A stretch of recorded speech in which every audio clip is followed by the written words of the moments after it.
Kemudian bagaimana seorang bisa disebut ulama? Bagaimana? Ini tentu rumit sekali. Karena sekarang media bisa, mohon maaf gitu, media bisa menjadikan seorang ulama. Hari ini misalnya kita disenangi oleh pihak-pihak tertentu misalnya, yang disebut ulama besar dari mana gitu. Entah dari Bandung atau ulama besar. Tapi nanti kalau berkasus, hilang gelar ulama besarnya, hilang ulamanya, jadi dai. Udah hilang dai lagi, jadi penceramah. Hilang penceramah, jadi aktivis dakwah jadinya. Ya, judul-judul akhir-akhir jadi residivis dan seterusnya. Ada yang sangat mudah untuk mengkonsumsi jadi ulama. Nah, ini tidak mudah. Dan saya pribadi merasakan, apakah ulama enggak? Saya rasanya debu ulama saya tidak masih belum dapat gitu. Jadi ingin sampaikan, ulama ini takut kepada Allah. Mana takut kepada Allah? Segala yang dia putuskan itu dia sudah berjanji dengan Allah. Dan dia tidak akan menjual kredibilitasnya untuk selain Allah. Itu ulama. Artinya kalau mati siap karena Allah. Ini baru kita sebut dengan ulama. Jadi dia tidak bernegosiasi dengan apapun. Makanya tentu tidak mudah mencari ulama, apalagi pada level mursyid di akhir zaman tentu tidak mudah, seperti belerang yang merah. Tapi kalau kita memang sudah yakin, ya falzam, maka lazimlah, mudah-mudahan Allah memberikan futuhat tersebut. Seorang ulama ahlillah, yaitu Imam Sidi Ibnu Athaillah As-Sakandari, beliau pada awalnya beliau sangat membenci tasawuf, beliau tidak suka dengan tasawuf.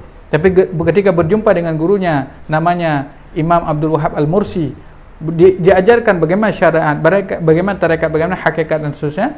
Akhirnya beliau melazimkan selama lebih 12 tahun.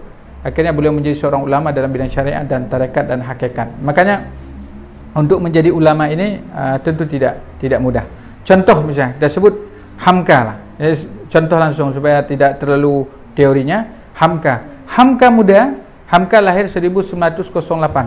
Tapi saya sebut Hamka ini ulama lah.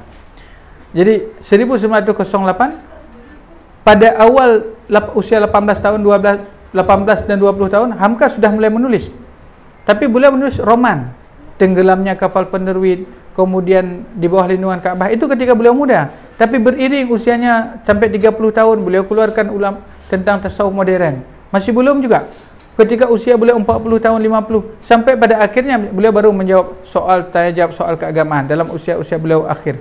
Kemudian 1975 beliau menjadi ketua MUI pertama di Indonesia, Hamka. Di seluruh ulama Indonesia beliau kemudian beliau mengeluarkan sebuah fatwa, yaitu fatwanya jelas ketika beliau sampaikan tidak boleh merayakan Natal bersama. Itu haram menurut beliau. Menurut Hamka, Buya Hamka katakan. Disuruh cabut fatwanya.